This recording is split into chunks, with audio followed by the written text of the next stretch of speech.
Energy and power. Circular motion जो है उसको कंप्लीट कर लेना है, वेडनेसडे को हम लोग डिस्कस करेंगे उसको, वेडनेसडे तक उसको कंप्लीट कर लेना है सारे क्वेश्चन, ज़्यादा है नहीं, बहुत सारे क्वेश्चन बता दिया है, तो कर लोगे, कॉन्सेप्चुअल क्लैरिटी आएगी तब तुम्हें समझ में आएगा क्या कंफ्यूजन है क्या नहीं है। तो उसको टाइम देके क्वेश्चन को अगर एंड मोमेंट तक थोड़ा सा टाइम देते हो तो फिर तुम्हें कोई प्रॉब्लम नहीं होगी, मतलब problem in the sense work energy power जो भी हमारा डिस्कशन होगा that will be related to the mechanical work, mechanical work, mechanical power and mechanical energy. Mechanical work का मतलब है कि हम फोर्स अप्लाई करेंगे, इलेक्ट्रिकल वर्क नहीं, थर्मोडायनेमिकल वर्क नहीं, मैकेनिकल वर्क। ये मैकेनिकल वर्क कब होता है? जब हम फोर्स अप्लाई करते हैं, ऑब्जेक्ट डिस्प्लेस होता है, तो मैकेनिकल वर्क होता है। तो हमारे यहाँ पे जो सेंस होगा that will be mechanical work, mechanical energy. Mechanical energy मतलब kinetic energy and potential energy. क्या सिर्फ यही दो एनर्जी है? नहीं, इलेक्ट्रिकल एनर्जी भी है, और थर्मल एनर्जी भी है, इंटरनल एनर्जी है, बहुत सारे अदर फॉर्म्स ऑफ एनर्जी है। बट यहाँ पे हम क्या डिस्कस करेंगे? ओनली मैकेनिकल एनर्जी, फिर मैकेनिकल पावर। किसी भी ऑब्जेक्ट पे वर्क करते हैं तो उसको एनर्जी मिलती है, और वो एनर्जी जिस रेट से मिलती है, टाइम का फैक्टर कंसीडर कर देते हैं, तो वो हो जाता है पावर। ठीक है, कोई एक चैप्टर जो है 10 दिन में पढ़ रहा है, कोई एक चैप्टर जो है वो एक दिन में पढ़ रहा है, कोई एक चैप्टर 1 घंटे में पढ़ रहा है, तो जो सेम वर्क को कम टाइम में कर रहा है उसका पावर ज्यादा है। तो पावर वाली चीज क्या है कि वर्क या एनर्जी में जब हम टाइम पुट कर देते हैं तो हमें पावर मिलता है। तो पहला जो मेरा पॉइंट इसमें है वो ये है कि mechanical work, energy and power हम इसमें डिस्कस करेंगे। अच्छा, मैकेनिकल वर्क होता क्या है? मैकेनिकल वर्क ऐसा होता है कि कोई भी ऑब्जेक्ट है, ऑब्जेक्ट ऐसा ऐसे नहीं बोल सकते, ऑब्जेक्ट मान लो, ऑब्जेक्ट से भी छोटा कोई, किसी पॉइंट पे कोई पॉइंट है, उस पे अगर फोर्स एक्ट कर रहा है F, और ये पॉइंट इस फोर्स की वजह से या इस फोर्स की वजह से नहीं, मान लिया इस पार्टिकल का, इस पॉइंट का बिल्कुल इस पॉइंट का डिस्प्लेसमेंट है ds, इस पॉइंट का डिस्प्लेसमेंट है ds उस पॉइंट का डिस्प्लेसमेंट है जिस पॉइंट पे फोर्स एक्ट कर रहा है। तो जो वर्क डन डिफाइंड है for this small displacement is equal to F dot D S, dw is equal to F dot D S. ये जो है D is equal to dw is equal to F dot D S. ये हुआ, ये sir हुआ। इसमें force horizontally लग रहा है और डिस्प्लेसमेंट एंगल में हो रहा है। कोई जरूरी नहीं है फोर्स हॉरिजॉन्टल का, किसी डायरेक्शन में फोर्स है, किसी डायरेक्शन में डिस्प्लेसमेंट है। ठीक है, ठीक है सर। किसी डायरेक्शन में डिस्प्लेसमेंट हो रहा है, तो इस ऐसे कैसे डिस्प्लेसमेंट हो रहा है? किसी डायरेक्शन में मूव कर रहा होगा, फोर्स सडनली एक्ट करना स्टार्ट कर रहा होगा, वो हमारा वो नहीं सोचना है कि कैसे इधर मूव कर रहा है, क्यों मूव कर रहा है। बहुत सारे फोर्सेज होंगे, नेट रिजल्टेंट इस डायरेक्शन में आ रहा होगा, बट हम सिर्फ इस फोर्स को कंसिडर कर रहे हैं। तो बहुत सारे टाइप की पॉसिबिलिटी हो सकती है अगर किसी ऑब्जेक्ट के ऊपर फोर्स एक्ट करता है और वो डिस्प्लेस होता है। तो वर्क डन, जो स्मॉल वर्क डन होगा, that can be defined as F dot ds, dot product of force dot displacement, where ds is the displacement of point of application of force। जिस point पे, देखो ये बहुत important है, ये object move किया या नहीं किया ये मैटर नहीं करता है। बहुत इंटरेस्टिंग पॉइंट है, बहुत कॉन्सेप्चुअल पॉइंट है। बट जैसे मान लो तुम यहां पे फोर्स अप्लाई कर रहे हो और ये ऑब्जेक्ट मूव कर रहा है, तो इस फोर्स का वर्क डन हुआ। क्या ओवरऑल ऑब्जेक्ट मूव कर रहा है? नहीं, ओवरऑल ऑब्जेक्ट मूव नहीं कर रहा है, बट यहां पे क्या है कि यहां जिस पॉइंट पे फोर्स एक्ट कर रहा है वो डिस्प्लेसमेंट क्रिएट कर रहा है, तो इसने वर्क किया। कहोगे वर्क किया, आगे हम देखेंगे इसने जो वर्क किया वो कहाँ जाता है, वो जो है सिस्टम के एनर्जी में चला जाता है, जिसको हम बोलते हैं पोटेंशियल एनर्जी। ठीक है, डिफॉर्म हो जाती है कोई भी बॉडी। तो ये चीज इंपॉर्टेंट है, ये चीज समझना जरूरी है कि उस ऑब्जेक्ट का डिस्प्लेसमेंट होना जरूरी नहीं है, जिस पॉइंट पे फोर्स एक्ट कर रहा है उस पॉइंट का डिस्प्लेसमेंट हो रहा है या नहीं, ये इंपॉर्टेंट है। तो यहाँ पे जो डीएस डिस्प्लेसमेंट है, जनरली ऑब्जेक्ट का डिस्प्लेसमेंट, पॉइंट का डिस्प्लेसमेंट सेम ही रहेगा मोस्ट ऑफ द टाइम में, बट बहुत ही माइक्रोस्कोपिक लेवल पे अगर सोचेंगे कि ये डिस्प्लेसमेंट क्या बता रहा है भाई, तो ये डिस्प्लेसमेंट किसका है, point of application of force, जिस पॉइंट पे फोर्स एक्ट कर रहा है उसका डिस्प्लेसमेंट है। अब इसका एक और एग्जांपल लेते हैं, जैसे मान लो कि कोई पूछेगा कि वॉकिंग, कोई पर्सन अगर वॉक कर रहा है, ध्यान से सोचोगे, वॉक कर रहा है, उस वॉकिंग के ड्यूरेशन में क्या पर्सन मूव कर रहा है, हाँ पर्सन तो एक पॉइंट से दूसरे पॉइंट तक मूव कर गया, ऑब्जेक्ट मूव कर रहा है। तो कोई पूछेगा कि tell me the work done by friction, work done by friction, work done by friction बताना है। तो अब वहां पे ये आएगा कि क्या फोर्स इंटू डिस्प्लेसमेंट कर दें, फोर्स इंटू डिस्प्लेसमेंट कर दें तो वर्क डन हो जाएगा या क्या होगा। तो ऐसे केस में सोचोगे कि जैसे कोई पर्सन अगर वॉक करता है तो वो क्या करता है, फीट को अपने पुश करता है बैकवर्ड डायरेक्शन में, रिलेटिव मोशन की टेंडेंसी जनरेट करता है और उसके वजह से फ्रिक्शन फॉरवर्ड डायरेक्शन में एक्ट करता है, जिससे वो पर्सन वॉक कर पाता है। तो जितने भी ड्यूरेशन तक फीट उसका ग्राउंड में कांटेक्ट में है, उस पे कौन सा फ्रिक्शन एक्ट कर रहा है, स्टैटिक। कौन सा फ्रिक्शन एक्ट कर रहा है, स्टैटिक। स्टैटिक। बट उस स्टैटिक, स्टैटिक फ्रिक्शन, तो जिस पॉइंट पे एक्ट कर रहा है, क्या जितना जो ड्यूरेशन ऑफ कांटेक्ट है उस ड्यूरेशन में वो पॉइंट डिस्प्लेस हो रहा है, नहीं, वो एक फीट जो नो है सर। ग्राउंड पे रखता है, दूसरा जो है वो मूव कराता है। तो ग्राउंड पे इस पॉइंट पे तो फ्रिक्शनल फोर्स तो एक्ट कर रहा है, बट पॉइंट ऑफ एप्लीकेशन क्या है इसका, डिस्प्लेस ही नहीं हो रहा है। तो वर्क डन बाय फ्रिक्शन क्या होगा, जीरो होगा। क्या जीरो, ऑब्जेक्ट मूव कर रहा है, हाँ वो मैन तो एक पॉइंट से दूसरे पॉइंट तक मूव कर ही रहा है, वो तो जा रहा है एक पॉइंट से दूसरे पॉइंट तक, but work done by friction क्या है यहाँ पे, जीरो। रीजन क्या है कि जिस पॉइंट पे फोर्स एक्ट कर रहा है that point is not displacing, वो पॉइंट डिस्प्लेस ही नहीं हो रहा है, तो work done bye static friction during the walking is zero. Clear हुआ। तो ये सर जो है, फ्रिक्शन आगे लगेगा ना? हाँ फॉरवर्ड डायरेक्शन में एक्ट करेगा। सर लेकिन हम लोग मतलब फॉरवर्ड मूव कर पा रहे हैं तो फिर वो फ्रिक्शन का वर्क नहीं बोल सकते हैं, मतलब नहीं, हम लोग मूव तो कर रहे हैं। वो वर्क क्या है, वो वर्क भी आगे देखेंगे, ठीक है, वो चीज देखेंगे, बट फ्रिक्शन का वर्क क्या है, zero. Work done by friction in walking is zero, friction walking के ड्यूरेशन में फ्रिक्शन का वर्क डन जीरो होता है, ठीक है। तो बस काम की बात यह है कि जिस पॉइंट पे एक्ट कर रहा है वो पॉइंट डिस्प्लेस होना चाहिए। ऑब्जेक्ट डिस्प्लेस हो रहा है तो वर्क डन होगा या नहीं होगा ये कोई श्योर नहीं है, पॉइंट डिस्प्लेस होना चाहिए। ऑब्जेक्ट में और मे नॉट डिस्प्लेस, ऑब्जेक्ट में और मे नॉट डिस्प्लेस। तो इसी को हम स्केलर फॉर्म में लिख लेंगे, तो डॉट प्रोडक्ट में हो जाएगा क्या, D W is equal to F D S sine theta yes sir, या cos theta, D cos theta. अबे yes cos sir theta. Cos theta, cos theta. D W is equal to F F into D S, F into D S cos theta. तो जो work है obviously क्या होगा, वो scalar quantity होगी, क्योंकि वो डॉट प्रोडक्ट से है। अगर स्केलर क्वांटिटी होगी तो स्केलर क्वांटिटी जो है वो पॉजिटिव भी हो सकती है। अब यहाँ पे अगर देखोगे वर्क डन जो है डी डब्ल्यू जो वर्क डन है, स्मॉल वर्क डन है, छोटा वर्क डन, दैट छोटा work done will be positive. ये क्या है, वेक्टर मैग्नीट्यूड ऑफ फोर्स, ये मैग्नीट्यूड ऑफ डिस्प्लेसमेंट, ये दोनों तो पॉजिटिव क्वांटिटी है, मैग्नीट्यूड एक पॉजिटिव। कॉस थीटा के ऊपर डिपेंड करेगा कि वर्क डन किस केस में पॉजिटिव होगा। तो अगर वर्क डन पॉजिटिव है इसका मतलब कॉस थीटा पॉजिटिव है, कॉस थीटा पॉजिटिव है इसका मतलब जो एंगल है वो एक्यूट है, यस सर, जीरो से 90, यस सर।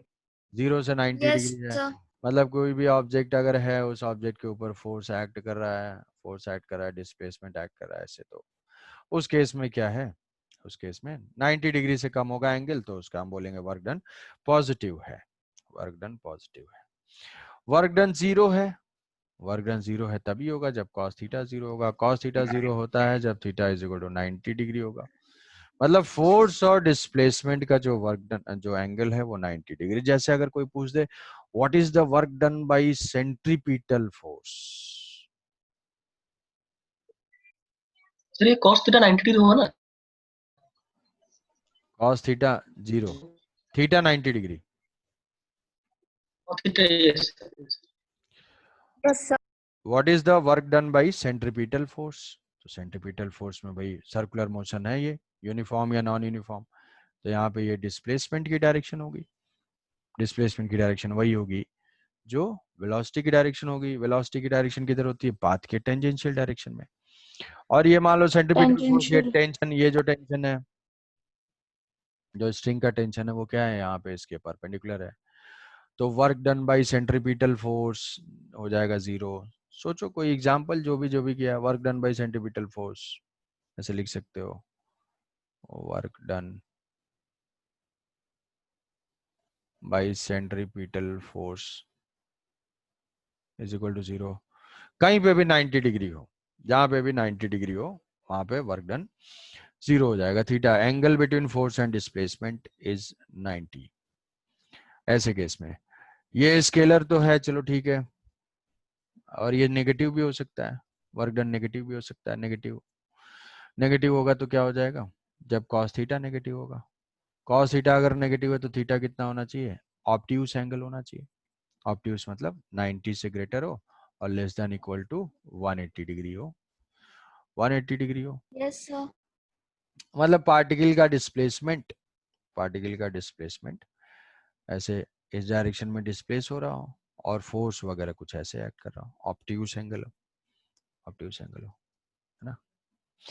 ऐसा कोई केस हमने देखा है शायद काइनेटिक फ्रिक्शन में हो जाए।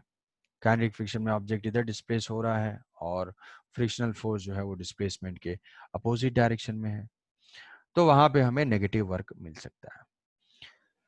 तो वर्क पॉजिटिव भी हो सकता है, वर्क नेगेटिव भी हो सकता है, वर्क 0 भी हो सकता है। That will depend on the angle between the force and displacement. Work जो है वो स्केलर क्वांटिटी है, स्केलर क्वांटिटी है, इसकी जो है दूसरी प्रॉपर्टी, इसकी यूनिट क्या हो जाएगी? यूनिट जो है न्यूटन मीटर, न्यूटन मीटर और जूल। न्यूटन मीटर और जूल ये क्या हो जाएगी? एसआई यूनिट हो जाएगी। सीजीएस यूनिट क्या है? अर्ग। अर्ग जो है वो सीजीएस यूनिट है। जूल से अर्ग में कन्वर्ट भी कर सकते हैं। 1 joule is equal to 10 to the power 6।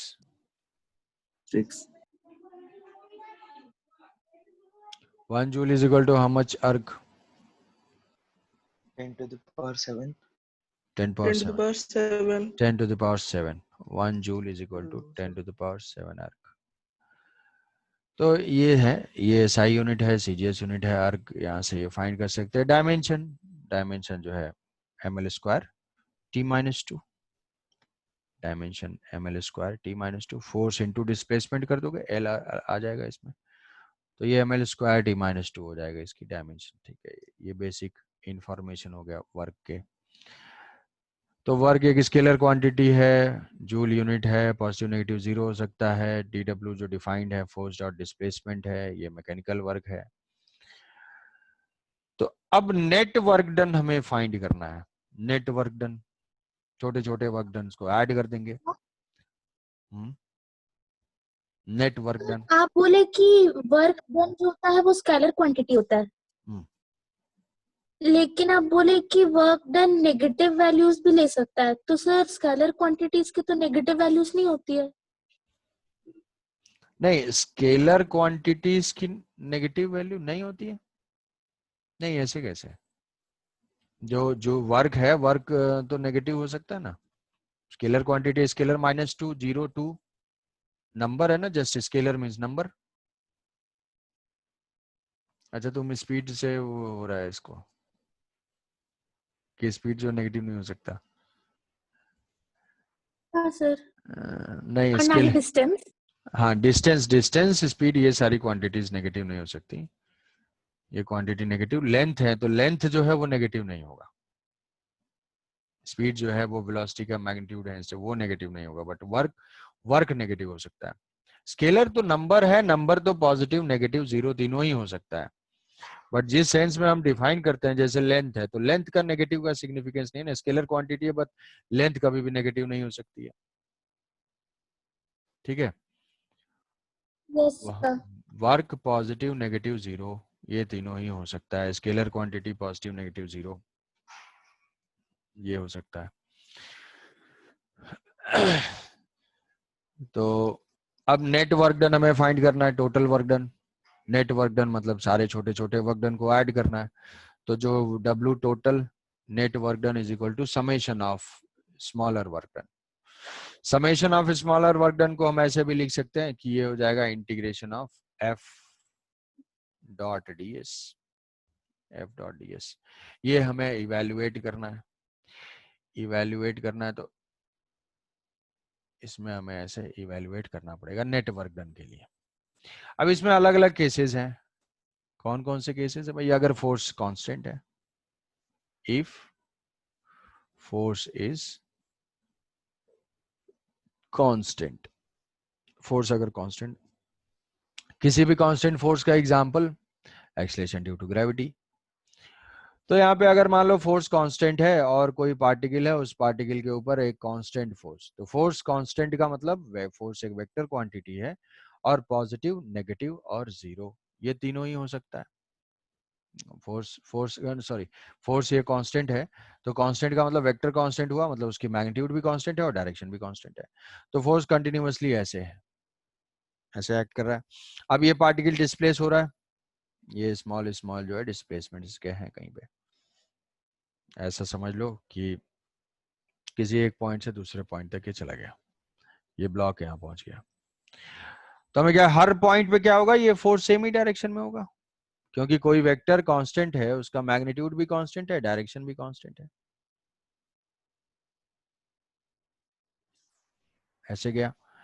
तो हर छोटे छोटे वर्क डन को हमें ऐड करना है, यहाँ से F dot D R, F dot D R, F dot D R, F dot D R, F dot D R, ऐसे करके हम ऐड करेंगे तो हमें टोटल वर्क डन मिल जाएगा।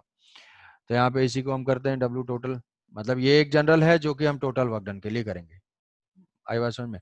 टोटल वर्क डन के लिए हम ऐसा करेंगे, F डॉट डी एस का इंटीग्रेशन करेंगे। अब एक स्पेशल केस यहाँ पे आ रहा है कि इफ फोर्स इज कांस्टेंट, तो जो कांस्टेंट क्वांटिटी होती है, जो कांस्टेंट क्वांटिटी होती है वो इंटीग्रेशन से बाहर हो जाएगा। तो ये इंटीग्रेशन से बाहर हो जाएगा, dot integration of DS, dot integration of DS. मतलब ये क्या है, ये छोटे छोटे डिस्प्लेसमेंट्स, इंटीग्रेशन ऑफ डीएस मतलब ये सारे डिस्प्लेसमेंट का वेक्टर समेशन, ये DS DS DS DS DS, तो ये सारे डिस्प्लेसमेंट्स का वेक्टर समेशन, मतलब vector law of polygon, polygon law of vector addition, कि जो नेट रिजल्टेंट होगा that will be vector sum of individual displacement. तो वो क्या होगा, इनका रिजल्टेंट क्या होगा, if the vectors are represented by the sides of a polygon, then closing side will represent the yes sir. Resultant. ये resultant, तो ये हो जाएगा यस नेट, सर। ये नेट डिस्प्लेसमेंट हो जाएगा, यस सर। हो जाएगा फोर्स। Yes sir. तो हम क्या कर देंगे, ये जो है डायरेक्टली फोर्स डॉट डिस्प्लेसमेंट में डायरेक्ट मल्टीप्लाई कर देंगे, डायरेक्ट हम डिस्प्लेसमेंट देखेंगे और फोर्स देखेंगे, उसमें हमें इंटीग्रेशन से कोई मतलब, केवल इनिशियल और फाइनल से ही मतलब है। F डॉट एस, एस जो है वो डिस्प्लेसमेंट वेक्टर है और ये जो है फोर्स वेक्टर है। जैसे मान लो फॉर एग्जांपल ऐसा दिया हुआ है कि a particle is acted upon by a force F is equal to इसमें सर 2 माइनस, हाँ बोलो भाई रवि नारायण। सर ये जो सर डी एस से डिस्प्लेसमेंट हो रहा है, तो सर हाँ। यहाँ पे सर जो टोटल वर्क डन हम बोलेंगे कुछ सर्टेन इंटरवल के बाद बोलेंगे, मतलब total work done certain interval के बाद कितना work होगा उसके ऊपर। सर्टेन इंटरवल क्या, टोटल यहाँ से यहाँ जब डिस्प्लेसमेंट, इंटरवल कहाँ से आ गया, इंटरवल तो है ही नहीं, ए से बी तक वो मूव कर रहा है, बस वर्क डन बताना उस है। इंटरवल में डिस्प्लेसमेंट हुआ। हाँ हाँ, यहाँ से यहाँ तक के डिस्प्लेसमेंट में। Okay sir. ठीक है, तो जैसे मान लो ऐसा क्वेश्चन दिया हुआ कि force, a particle is acted upon by this force 2i minus j plus k is moving from A to B,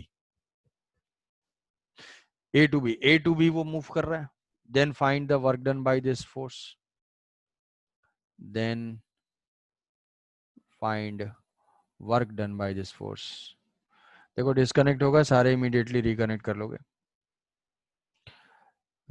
then find work done by this force, work done by this force. तो अब क्या ये force constant है? ऐसा लग रहा है आई component, जे component, के कंपोनेंट। भाई जो भी कंपोनेंट है सारे कंपोनेंट तो फिक्स है, 2i 2j 2k या 2i माइनस जे हाँ प्लस के, तो ये तो कांस्टेंट फोर्स है। तो कांस्टेंट फोर्स में हमें इंटरमीडिएट पाथ के बारे में ज्यादा टेंशन लेना नहीं। क्या है, इस फोर्स की वजह से ये ए से बी मूव कर रहा है, ए से बी, इनिशियल से फाइनल, 1 2 3, ये हो जाएगा 4 5 6। Yes sir. तो जो डिस्प्लेसमेंट वेक्टर चाहिए, डिस्प्लेसमेंट वेक्टर जो है वो क्या होता है, फाइनल